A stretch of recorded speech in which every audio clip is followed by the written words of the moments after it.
we?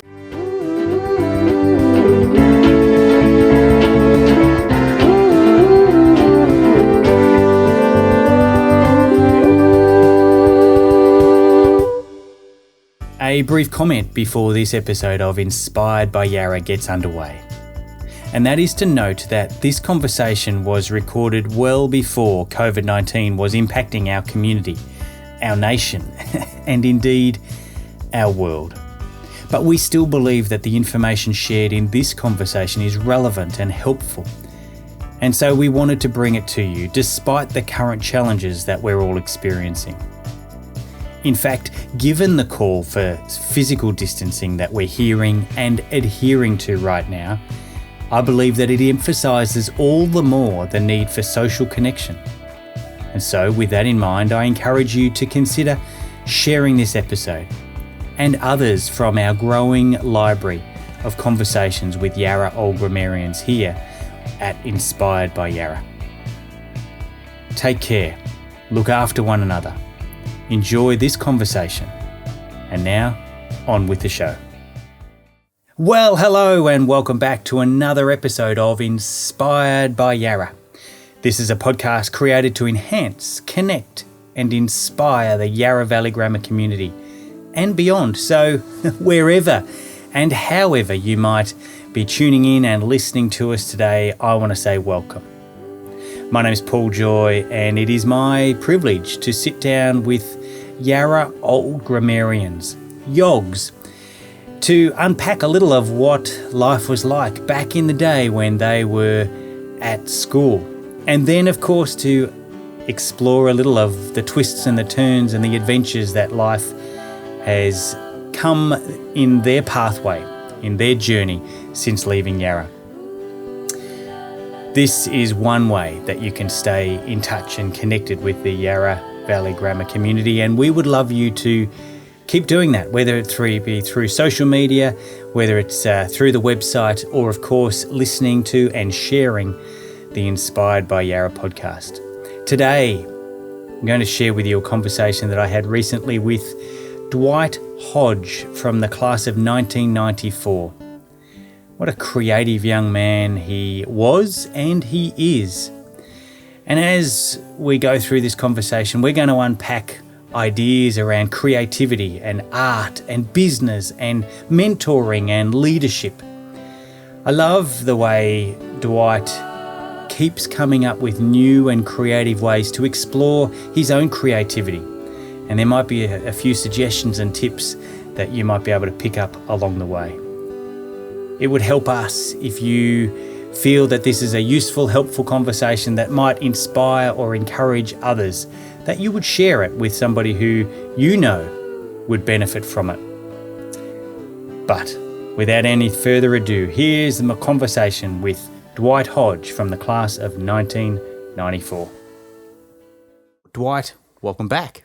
Thanks you for having me. Yes. Thanks for coming in. Now, admittedly, it's fairly quiet around the school at the moment. When you first came to Yarra, was it a memory of it was a quiet, serene, calm place? Was there a bit more action going on?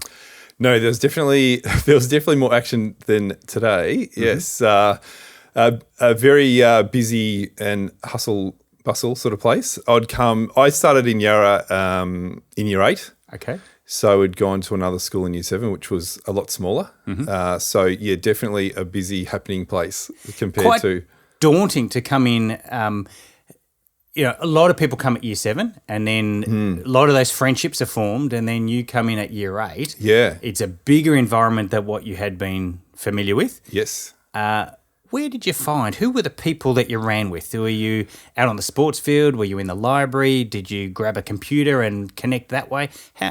Who were the people? Who were the mob you ran with? I was lucky that I'd gone to primary school with a few guys that were here in Year 7 and another mate that started, I think, in grade 5, but unfortunately wasn't in their class. Shoot group? Shoot group.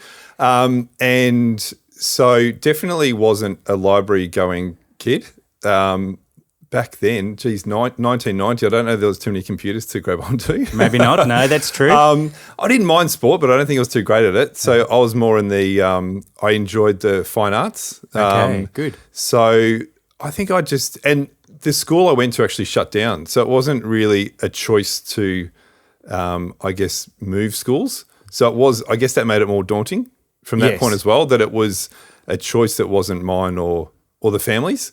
So there were a few kids that came from that school. And so there was just familiar faces, I guess, that sort of started from there. And that helps the transition, doesn't it? It did, but I remember first term wasn't good. Okay. You didn't get beat up, did you? No, just didn't know people. Like you said, everyone's kind of got their groups. Yeah. Lunch and recess was fine because I had my other mates that I knew. Yeah. But I think just having that thrust upon you without, I guess, having that choice was kind of a bit tough. Yes. Yeah. I actually nowadays have the privilege of teaching as part of the art department, and it's a real thrill of mine. It's a fairly recent move for me, which I'm really blessed with. I love the team and I love the opportunity. You talked about fine art. Now, what I know of Year 8, it's probably not that fine. Oh, no. No, no, it wouldn't have been fine art. That's probably my terminology now. But, and I don't know that I, hung out there much because it was only probably, I don't know, one lesson maybe one or two a week. Yep. Yeah. Whereas as I progressed through the years, that's definitely where I... And it is one of those areas of expertise and growth and development that actually takes a lot of time. You end up spending a lot of time in the art department, don't you? Lunch times, because those folios that you're creating and producing, they take time. Is there a piece in particular that you remember that you invested a lot of you into that you're very proud of, that you might even still have? There's a few. I remember doing a painting.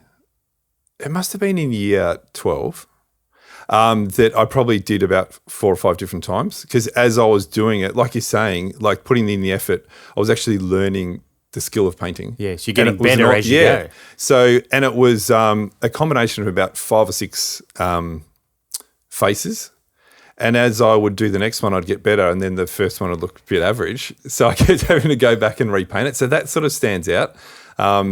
As one piece. But in saying that, I went on to study sculpture and really probably never painted again. But just that process of learning and learning as I went, but also then realising that, hang on, I can go back and fix other areas of this one painting. And some art and creative processes does allow you to do that, to go back and rework it. For example, oil painting. Yep. But watercolour painting doesn't kind of give you that flexibility and permission, does it? No. Sculpture, on the other hand, if you're when you're sculpting, are you adding things to something or are you stripping away and carving out? Yes, good question. So I found it really easy to strip away. So carving and that type of thing, that's how my head worked. So can I just pull you up on that? Yeah. That's fairly unforgiving. Because once you've carved away, you can't stick it back. No, not easily. Not easily. So what are some of the things? Are you sculpting a bust as such in terms of a known figure? I remember doing a couple. I only really found sculpture probably in year 12 and then decided that's what I wanted to study after finishing. So I'd done a sort of bust. With some limestone that then Lindy Spreadborough, the art teacher, found under the art department. And I did actually another one that was sort of a bit more abstract, but that was a bust of some life drawing models that we'd done. Yes. Stone I found easy to as I said, that's sort of, I think, how my head worked. And what are the tools you're using to carve away? Probably not the right ones, but with that, whatever I could find. So chisels and hammers, but they were just wood chisels and stuff like that. And you're just chipping away. Yeah. Right. And again, a bit like the painting that I was talking about, I guess just trialing different ways of doing it. Yes. Just giving it a go and seeing what worked and what didn't. And actually with one of those, I did break it. And, Dad and I figured out how to glue it back together. Wow. Thanks, Dad. Yeah. Because that's one of those things, like you said, it's a lot of time. I'd be up until all hours of the morning. Yes. Normally a bit of a procrastinator. So, a task cat or whatever you call them now would be due. Yeah. And I'll be up until like 2 a.m. You got to hook into it. In the garage at home, like, chiseling away and stuff. So, yeah. Are you listening to music while you're doing that? What's the music of your era back in those days? Look, I think I did a bit. But with other schoolwork, not like, I'd struggle with background music and that type of thing. I think if I was trying to write an English essay or something, I'd end up writing the lyrics to the song that I was listening to instead of concentrating on the topic that I was meant to be writing about. For sure. Now, you mentioned that after school you went and studied fine arts, particularly sculpture. So is that a university? Is it where are you doing that? Yeah, so I was lucky enough to – actually, look, I really put all my eggs in one basket. I spent most of year 11 and 12 living in the art department. Mm-hmm. I did maths in year 11. I enjoyed maths, but I did it because I had to. Yeah. Year 12, my subjects were English because I had to. Yeah. And otherwise you wouldn't have? No, which is interesting because now I write a fair bit, which is the complete opposite. Shout out to your English teachers. Thank you. Or not. Yeah, we can go with that. But I think, so year 12, I did English, photography, studio arts, graphics, and technical design and development. Wow, you really did. I did. Go all in. Yeah, and then I think at the start of that, I thought I would end up maybe in industrial design or something. But into year 12, then realised that, no, I wanted to be more fine arts. And I think I was really lucky that Mum and Dad were happy for me to do whatever I was happy doing. So they supported your decisions. Yeah. That's great. So I went to and then really put all my eggs in one basket and applied for ceramics, which I'd done a little bit with Neil Lovelace, the ceramics teacher, and sculpture. But I think I really had 2 or 3 sculptures that I'd done and probably about 4 or 5 ceramic pieces, and went with my folio to 7 or 8 different art schools. Yeah. Regional, like Gippsland, Ballarat, Bendigo, and then all the unis and stuff. And you got into? I ended up getting into Victorian College of the Arts to major in sculpture. Awesome. And I think luckily I pretty much had my choice. Right. I got into nearly everything. Is that based on a score or is it based on your folio? Luckily for me, it was a folio. When my TER score came out in the mail, because it wasn't online back then, I questioned whether it was a total score or maybe just for one subject. So it was quite low. It was in the mid-30s. Okay. But luckily, everything that I wanted to do was interview-based and folio-based. Yeah. So to get into VCA, obviously, all interview and folio. I didn't get in the first round, but second round I got in. So up until then, I'd decided I was going to go to Ballarat, I think. I really liked the art department there. But once I got into VCA, I'm like, no, that was my number one choice. And you're in VCA. So is that a 2-year, 3-year, 5-year? 3 years. 3 years. And you come out of that and you're planning to make a career in fine arts? Yeah, I was. And what could that have been? It's pretty much just being an artist. Okay. Really, those 3 years, there was one sort of, well, for me, pretend lesson a week in art history. I really wasn't too focused on that. Okay. No. And I don't think the lecturers were too fussed either. They were happy to, move quickly through that. Yeah, move quickly through it. Did a minor subject in first year. I did photography. Being very creative in an art school, though, I don't know that I really took too many photos. I started mucking around with photocopiers and stuff and making art out of the photocopier. I guess that's photography. That's art, yeah. And literally the rest of the time is just studio time. First year they took us around all the workshops, showed us how to carve, how to use the metal shop, how to, weld, all these different skills. But then besides that, it was just literally everyone had their own studio space and you made art. And every 6 months you had to present what you'd done and have a exhibition. So it was really, like you're saying, with the art department here at school, it's just the time you put in. Yeah. And it was just really that freedom to just explore and just see where it went. Yeah. And is your approach to that, is it about making lots and lots of ceramic bowls, let's say, or is it putting all of your time into making the one perfect one? Oh, no, I think a bit of experimenting and sort of playing with it. I also think it depends on the medium that you're working with. So like I said, I found it quite easy to carve. So when I was at uni, I kind of thought, well, I'm going to do the opposite. Don't ask me why, but so I ended up doing a lot of welding and stuff and creating things out of scrap metal and whatever it was, but sort of so then combining things to make art instead of starting off with a big block of rock. Yes, and pulling it off. Yeah. You're now sticking things together. Yes, yep. So because I found that more challenging and so if it was like steel, then you can make some little things and play with it, but then I ended up liking things that were quite large as well. So and really difficult to manage, move and how do you display it and how do you build it, and your garage is not big enough and the studio doesn't, and how do you transport it, and one of them I had in an exhibition in here, haven't you? Bendigo, and so we needed to hire a tandem trailer to get it there, and a block and tackle and to get it there and get it off the trailer and get it back again. So they were some of them were quite big. And it's interesting because you said that you went into the sculpture in terms of construction, sticking things together because it was challenging. Yeah. And creating big things, they're challenging. Yeah. And being able to display them and transport them and so forth. So are you somebody who looks for challenge? Are you actively seeking a challenge in life? Oh, I've never thought of it like that, but I think I like to challenge myself and try new things. So in a way, yeah.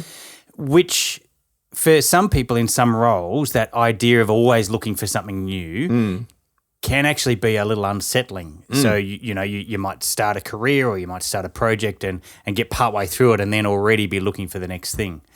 After you've finished VCA, you are going to be an artist. Yeah. Is that what happens?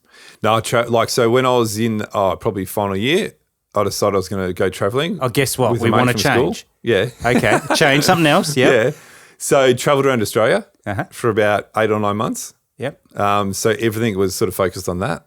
And then. And are you creating as you go, or are you just there for the experience? No, right. I took a few, I took a sketchbook and stuff, but I didn't do much.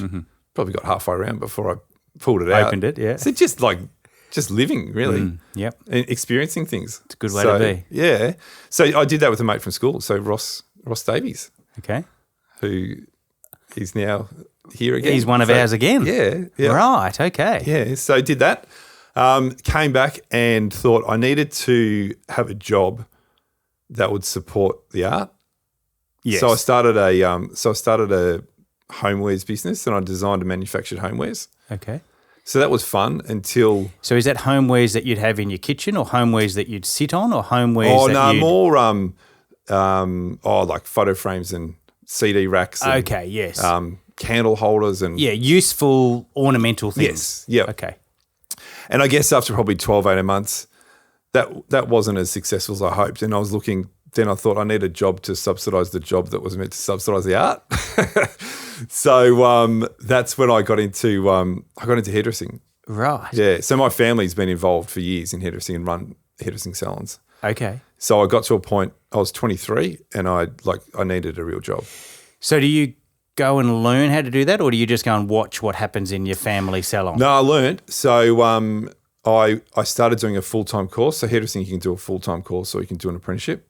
So I went and did a couple of months of the full-time course and then started working in the salon and then finished it off as an apprentice. Mm-hmm. Yeah. And I dare say you've got to cut a lot of hair to pay the bills. Yeah. for all this study that you've done and those kind of side careers that you've got going, and you're trying to, so do you have some success as a hairdresser? Yeah, so I worked in the family business for, my apprenticeship was 4 years back then. Yeah. It's only 3 now, but I had to do 4. You did the hard yards? Oh, yeah. But worked with them, then managed the salon, and then, with their, I guess, help and support, opened my own. Ah, okay.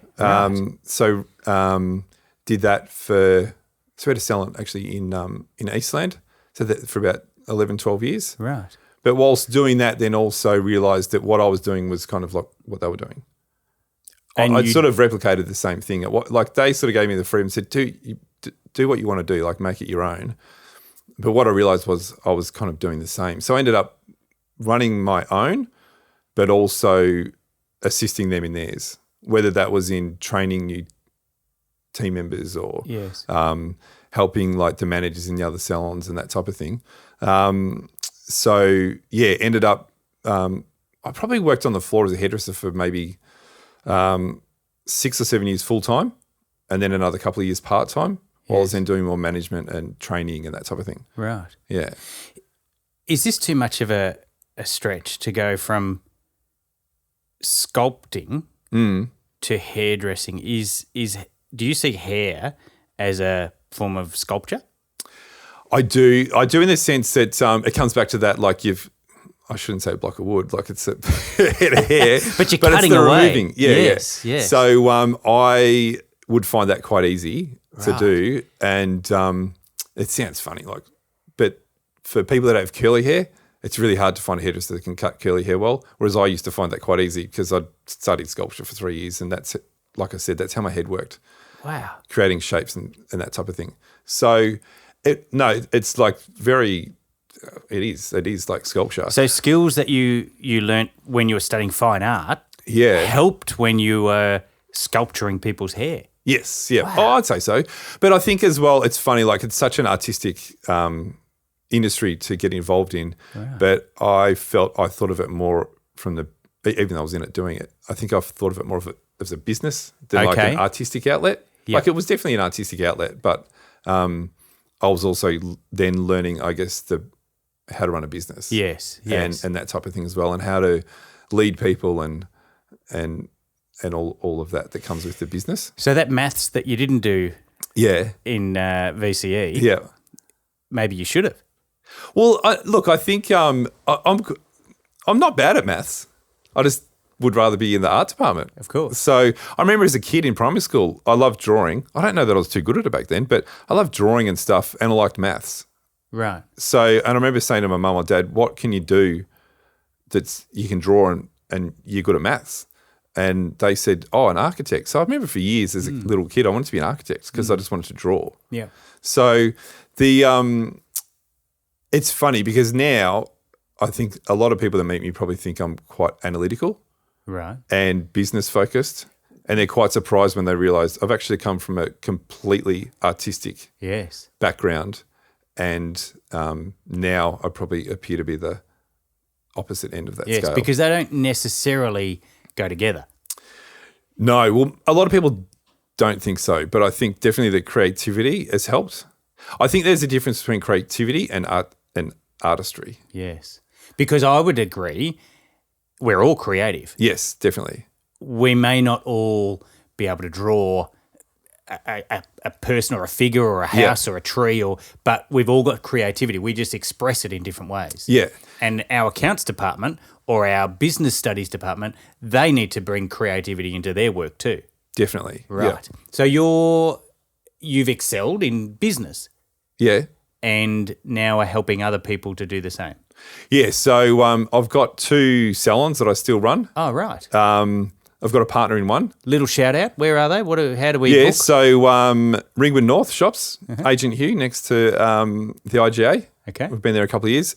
And then in Heathmont on Canterbury Road, Drivers Collective. And if I went in there, now, that was a silly question I was about to ask. You don't have much hair, Paul. I don't have much hair, and we can tell that because we're sitting here opposite each other. But if I did and I wanted a haircut and I came to one of those salons, would you be cutting my hair? No. Right. So you're not on the floor. I took 6 weeks off to write a training program for new recruits that were coming into the salons. Okay, so a new recruit into the hairdressing business. Yeah.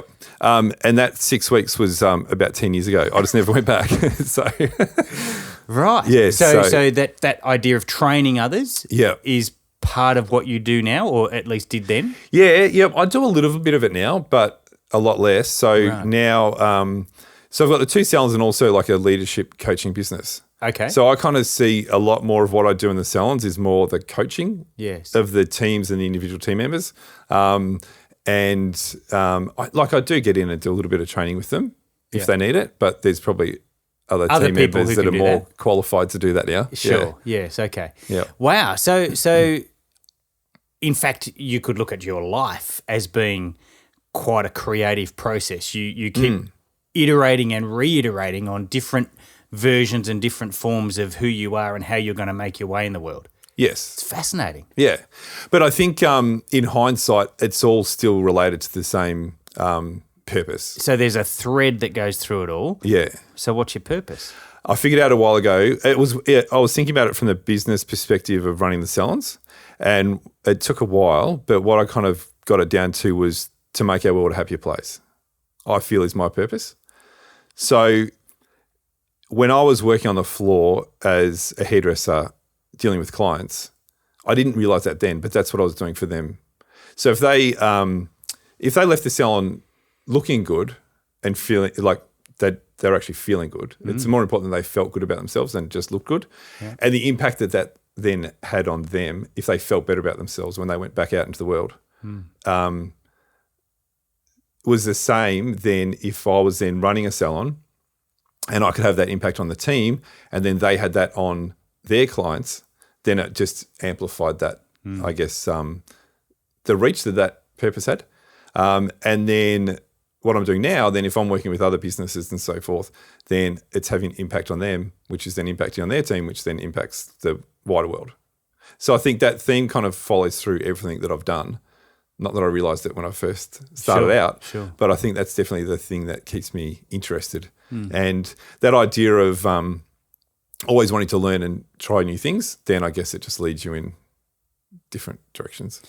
Many people try and define their purpose. Yeah. Which I think is an almost impossible task. Yeah. What you have shown us an example of is that you actually discover your purpose by, I guess, life leaves clues.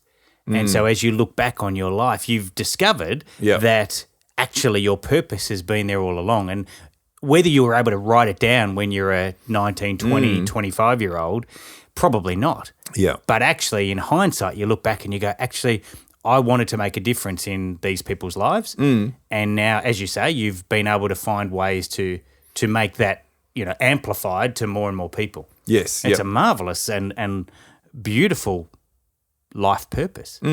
Thanks. So keep up the good work. Oh, thank you. That's a brilliant thing. Well done. Yeah. Nowadays you do some coaching and business coaching, but also I dare say life coaching. You're able to step back and join the dots. And so how do you help other people to discover their purpose? Is that something that's important in business? Is it something important in life? Is that something that we should be working towards? Oh, yeah. Look, I think it is important in business and in life, and I sort of come at it from the business perspective. I guess I know other coaches that are maybe more like, say, a life coach or a personal coach, and I think a lot of the tools and processes and stuff that they use would be the same as what I use, but I just have a business focus on it. And I sort of explained that I'm a leadership coach, so I like working with the business owners or the team leaders and giving them new perspectives and understandings, which then will impact on their business. I guess a personal or a life coach may do the same thing, but it's just impacting on their life in general. But I think it has the same impact. It's just the different angles you come at it from. Absolutely. So I definitely think it's important to, well, even if you don't figure out what it is, to try and discover what it is for you. Because I feel if you've got a purpose, then there's something more that you're working towards. Like if you, it's like that old sort of analogy about the guy that's, someone comes up and says, "What are you doing?" He goes, "I'm a bricklayer." And then someone else says to the next guy, "What are you doing?" "I'm building a wall." And then the third guy's like, "I'm building a cathedral." Like that, the day-to-day grind of just laying bricks, I guess could get quite mundane and repetitive. Building a wall, well, that's like a little bit better, but building a cathedral, then that's a huge purpose. So I think in business or in life, if you can figure out what that is, then it kind of, I was going to say gives you purpose, but that's kind of But it gets you up in the morning, doesn't it? It does. Up and about and saying, "Oh, there's something I'm looking forward to today, and I'm going to take the next step in building this cathedral." Yes. It's a beautiful analogy. I like that a lot. I wonder whether with all of those experiences and the ups and the downs and even if we bring it back to art as well, and, you did some sculpture with some stone and you busted it. Yeah. I want to talk about success and failure because as an artist and in business and in life, it sounds like you've had some wins and some losses as well. There's times when things go well and times when they don't. So I wonder whether it's great to hear about and to talk about success, and from time to time we stumble upon it, and from time to time we go, actually, this is going okay. Yeah.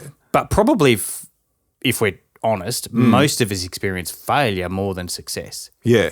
Have you experienced failure, and what does that look like? Yeah, it's an interesting question because I think everyone does. I don't think about it too much, and I think it's the meaning you put on things. Yeah. So this is only something that I've really kind of, I guess, delved into a bit more recently. But something that I really love is the idea that failure is really just feedback. Yes. So you're just getting more feedback, and all feedback is I guess getting more data and information. And if you've got more data and more information, you can make better choices. So the more information and data you have, that's a good thing. So then, in a way, failure is good. Yep. Absolutely. So it's just sort of changing the meaning around it. Yep. So definitely. So if you say failure, I don't think of certain things as failure. They might be just learning experiences. Speed bumps, little potholes you've got to negotiate and find a different way. Yeah. Yeah. And things that sometimes you think, well, if I get through this, then it'll just be a good story. Okay. to tell maybe. Yeah. I don't see it as failure, and I don't see myself. I think sometimes people go through things and I don't want to say the wrong thing, but I think sometimes people see themselves as victims of situations and stuff like that, and I try not to be that. I don't have regrets no matter what I do or stuff up. I try not to have regrets in life. Yeah. Nearly 8 years ago, I had a kidney transplant, so I was out of action for 3 months. Right. So that's a setback. Yeah. Big one. Yeah. Kidney transplant. Yeah. Thank you, Dad. Dad's Yeah. Dad gave given me one up of his. Wow. Yeah. So we were like running. You were in business together. So running at the time, I think we had 7 hairdressing salons, and then so we were both out for. I was out for 3 months. He was out for about two and a half. Right. So I think that was great to have the team that we worked with that kind of kept everything running. Yeah. But also knowing that the structures and the systems and procedures and stuff that we had could survive without us. Yeah. Which is both satisfying and humbling. Yes. Actually doesn't need me. Yes, yeah. Which is a good thing.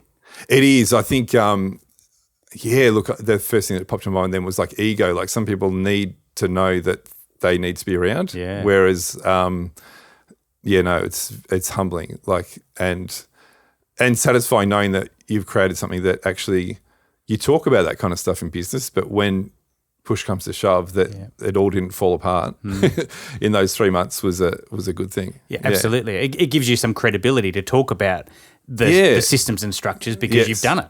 Yeah. And it's been tested. Yes. Like really test it. Really test it, yeah. Fit and healthy today? Yeah. Excellent. Yeah. Yes. That's yeah, marvellous. very good. Yeah. That is really good. I've got, there's all sorts of different things I'd love to keep exploring with you, but I just want to do a quick, almost a rapid fire set of questions. Yeah. It's going to test you a little bit. It's mostly based here at Yarra. Yep. And, one word, short sentence answers. Mm-hmm. What house were you in? Hughes. Is there a Hughes house? Yeah, there is. Yeah, absolutely. And were Hughes any good in your day? No, I think the middle of the road, yeah. Not a bad place to be. What would we find, or what would you discover in your lunch generally when you came to school? I'd say year 12 was whatever came out of the tuck shop. Oh, okay. Yeah, I had a lot of lunch orders. There? Yeah. Yes. And do you remember, what was the go-to? Was it a Big M and a hot dog, or was it a salad sandwich and a... Oh, no, to be a Big M and a pie or something. Yeah. Absolutely. If you had the choice, would you prefer to be at swimming sports or house athletics? Oh, no, swimming. Yeah, I wasn't much of a runner, but loved swimming. So, yes, no, definitely swimming. So, yeah, actually my dad and I have, when I was 14, we did the Pewter Pub down at Lawn together. Oh, good. And have done it ever since. Right. So last week, was our 29th consecutive swim. Together? Yeah. Do you wait for each other? No, well, you're in we're in waves? different waves because Okay. 5,000 people do it. Yes. So we're in different waves. So I always swim first, but embarrassing to say, I've only beaten him 3 times. Okay. Yeah. Good on you, Dad. Yeah, good on you, Dad. Yeah. Was there a year during your health Yeah. that you had to stop it? No. So we did it 4 weeks before I had the Did transplant. your own?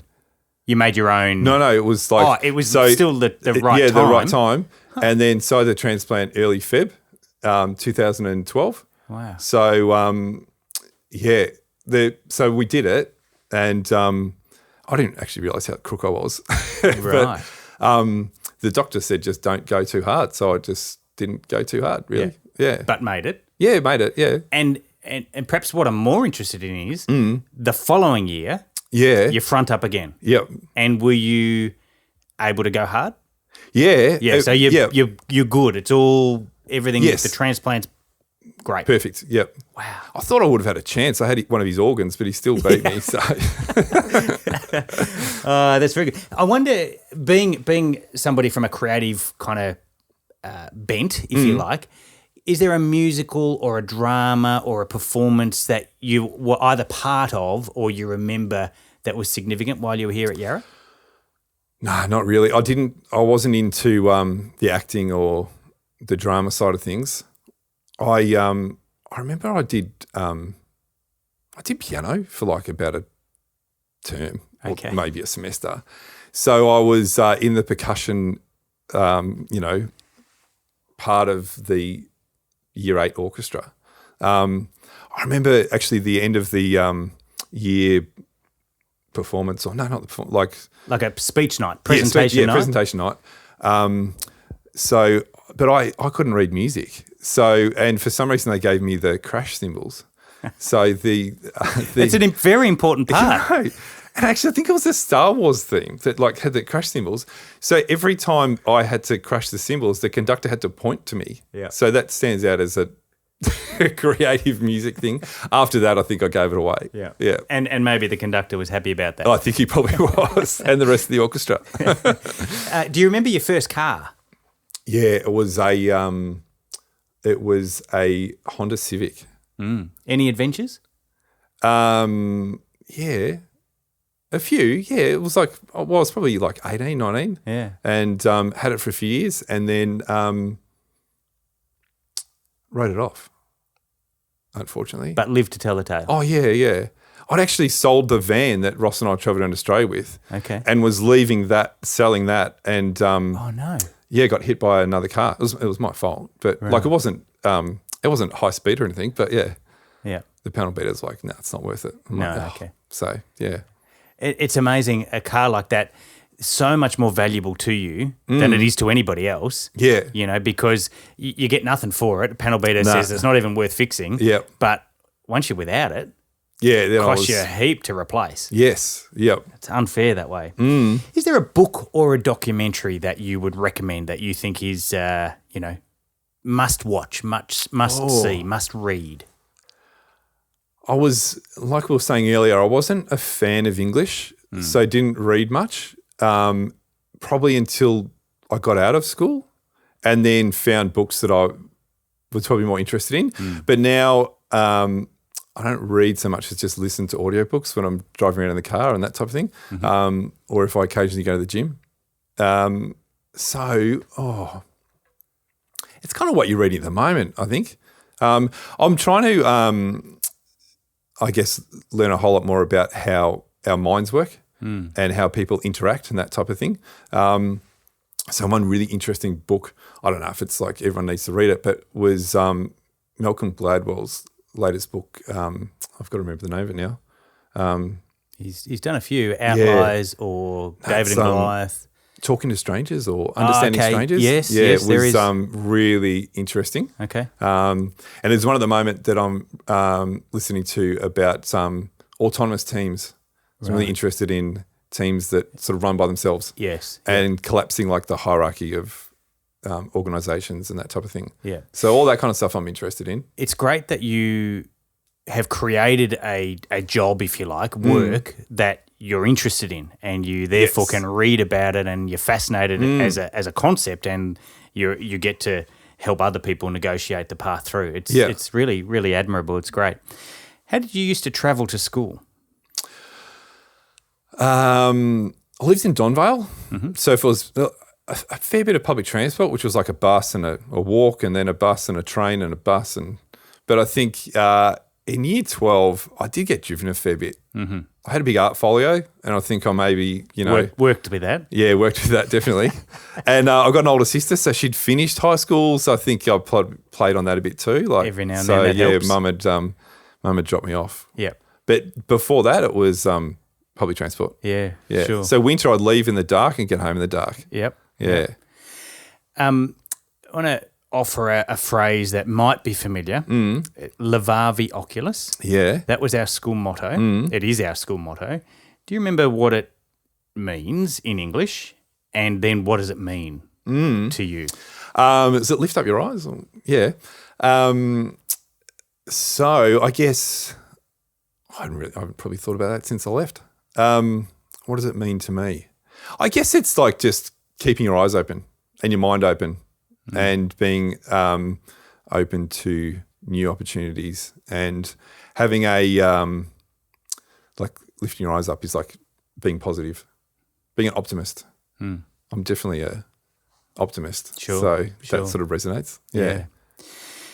Dwight Hodge from the class of 1994, thank you for your time. Thanks for the invite. It's been fascinating.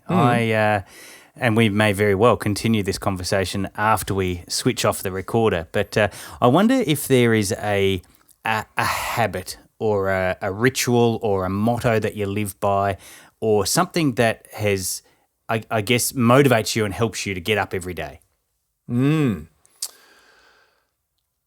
Oh, like, I'm not sure are you an it is. early riser? Do you? It doesn't strike me that you're at the gym at 5 a.m. every morning.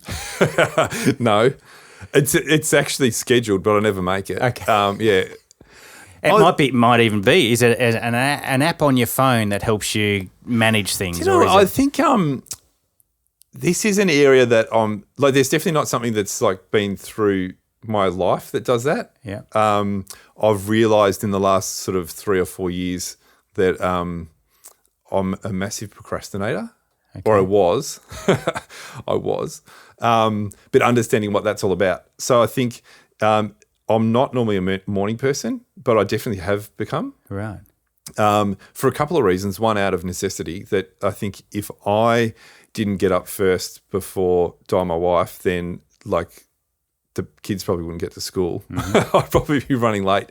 So the fact that I get up first before she does then gets me going for the day. Yeah. But in understanding, I guess, productivity and using my time better, I've actually started getting up quite early, well, early for me, and really starting my day at about 6 a.m. because I realise I can get an hour's work done before the kids going to get up and that type of thing. Yeah. So last year I was getting up at about 5:30, 5:45 and writing, but that wasn't sustainable because I was going to bed at like 11 o'clock. So, but no, like 6 a.m. alarm goes off. So I need the alarm. That'll go off, get up, and I'm still writing. So write a lot of posts and things on LinkedIn. But if I say this now, I've got to do it. But I'm going to write a book. So I'm going to start using that time to write a book. Yeah. So I think that, and over the last few months, something that I would have never done, ending my showers cold is a real motivator. I have heard that. I mean, I've had my own experience of trying that for a little while, but whatever. But so it's a motivator. What, a motivator to get out of the shower, or what do you mean? Funnily it's a enough, motivator? no. Like, I think it wakes me up. I think it wakes up my body. I'm already awake in the shower, but I don't know, just like there's something invigorating. about it. Yes. I don't know what it is about it, but it definitely works. And funnily enough, if I don't do it, then I kind of like, that's that one thing now that it's like, you feel that too. It kind of puts miss me off a bit. Gosh. Yeah. Okay. Whereas, and that came out of helping facilitate a leadership program, and there was just this like little conversation happening on the lunch break, and I thought, I'll give that a go. And I've kind of been doing it ever since. Yeah. So that's definitely a habit. But any time I have a shower now, I finish it off cold. Yeah. But I've only been doing it in the warmer months, so it'd be interesting to see what happens Whether you in the can middle of sustain winter. that. But I always have a warm shower first and then finish it off like that. So I think that's actually only very recent, but I can see that being a really good habit that's absolutely going to hang around. If things go really well for you, let's say in the next 5 years, let's say health is good and business is good. What are you doing? What is your year? What does your life look like in 5 years or so? Oh, I'd say very much similar to what I'm doing now, but a lot more, probably a lot more coaching. I do a few like sort of day seminars and stuff. So I think that, but with probably bigger clients and more corporate clients than I'm working with now, and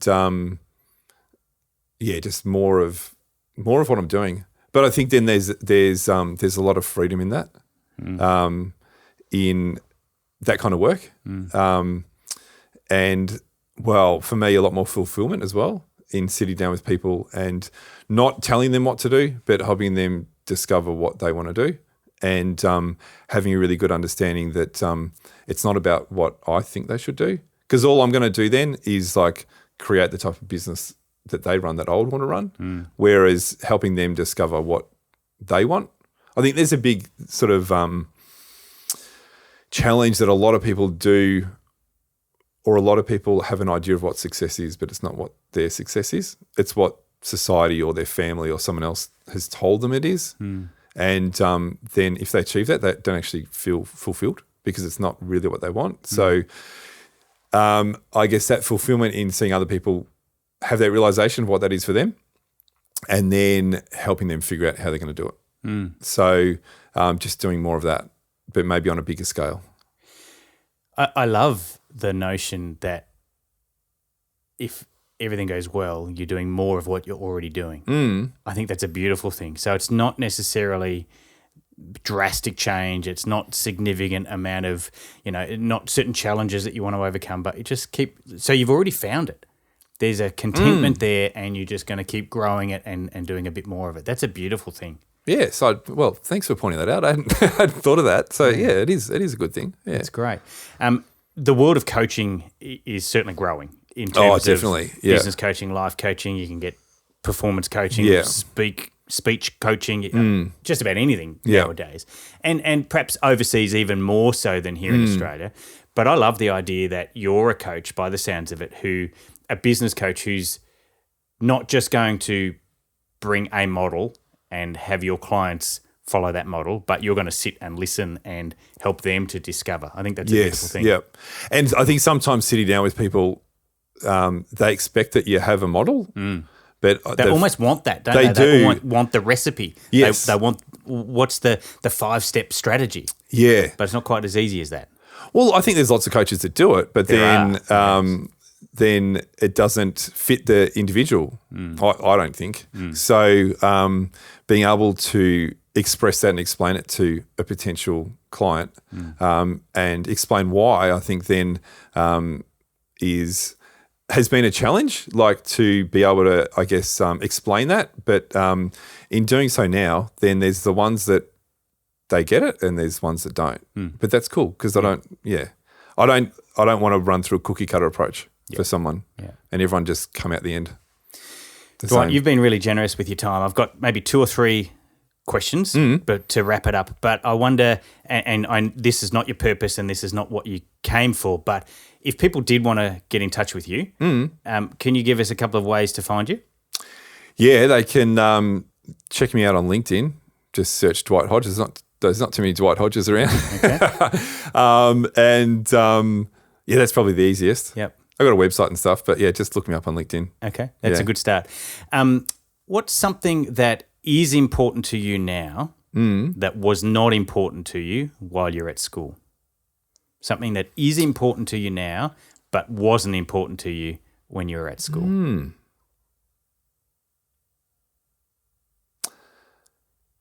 Oh, that's a good question. Do you know what? I'm not sure that there's something that completely wasn't and now is, but I'd say that there's things at school that probably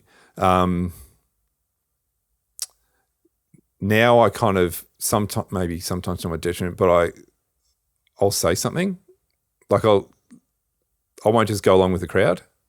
Okay. If I feel like. So I think now which I think that comes with confidence, and maturity, and understanding yourself more. That then it's like, well, no, Whereas I think definitely at school I probably just run with the pack. Yeah, definitely, and wouldn't want to ruffle feathers, and ran with the pack, and really probably didn't say a lot, like with my mates and that I would, but I think, I wasn't like a standout member of the of the school or anything like that. You weren't on the ethics committee or trying to, make things right. Do you know what? I might have thought about it, but I wouldn't have done anything about it. Okay. Whereas I think now I would like to think that I would do something about it. Yeah. And that goes back to your procrastination too. Yeah, actually, I think the procrastination is born out of, there's no way I would have ever said this, but in learning more about it, about perfection and not like, I think at school, a lot of like the academic side of school, I left things to the last minute, but then I think it was like what's the sort of term? It was a bit of an escape that, well, if I didn't do that well, I didn't give it 100%. What if I gave it 100% and I still failed? Then what's my excuse? Yeah. So I think a lot of it was an excuse, but also I wouldn't start because I didn't want to stuff it up. Yeah. Yeah. Yeah. And nowadays you would coach, I dare say, and in your own journey, it's about progress, not perfection. Oh, definitely, yeah. Just trying things on. Yes. And that meaning around failure then makes that a whole lot easier too. That's right. All just, if failure is good and all you're doing is learning, because failure, well, you'd hope isn't fatal. Yes. And really it's not. No. So, well, it can be, but it never has been for me, luckily. So I think just the meanings we make around things, and then just giving it a crack and giving it a go and seeing what happens is something that's definitely helped me. Yeah. It's great. Last question. What's the one question that I haven't asked you that you really wish I'd asked you? Oh, I don't think there is. And the reason why I say that is I go into a lot of things like this, like sitting down and having a chat with you, or going into say sitting down with a client in a coaching environment, and I have no intention of like where that's going to go, not in a negative way, but in a way that just go with the flow. So I think coming in, I had listened to a few like of the podcasts to kind of get a feel for what today was going to be about, but then with no intention, then I think I'm a lot more open to just following like what's happening and don't have an end goal of what I think should happen in this podcast, sitting down and recording it, or in a whole lot of situations in life. So in saying that, I don't think there's anything that I thought, oh, you should have asked me, or I wish you had have asked me. Understand that, and that's a really good answer. You certainly have been present, and I've enjoyed our conversation. And I'm sure people at home, as they're listening, whether they're out on the treadmill, whether they're walking the dog, whether they're on the back of the bus, heading to school, perhaps, as they listen to this, It's been a privilege to sit down with you. Thank you for, dare I say, being inspired by Yarra, but continuing to be an inspiration to Yarra, because you're still involved and you're still connected, and you come from time to time and you help young people as they are seeking to work out, what career or what aspect of life they might explore. So thank you. Thank you for continuing to give back to Yarra. Well, thank you, and thanks for the invite. It's been fun. Well, that wraps up another episode of Inspired by Yarra. And I hope you found this conversation with Dwight really interesting, as I did in the moment. What a good guy. I loved his empathy, his ability to listen and to be present. He's so tuned in. Like his entrepreneurial approach and his willingness to explore opportunities and possibilities. I also really take on board his approach to failure. That in fact it's not the end of, but in fact it's feedback, an opportunity to grow, and then an encouragement to explore new possibilities. If you also found this a helpful and a useful conversation, I encourage you to share it. Share it with others within the YOG community. Share it with people who might also know of Dwight and his whereabouts and what he's up to, or be interested to learn a little more. Encourage you to keep on sharing and to stay connected with the Yarra Valley Grammar community. This is Paul Joy, and on behalf of everyone at Yarra, I want to wish you another day of inspiration where you go out there with intentionality to make a positive impact in the world around you.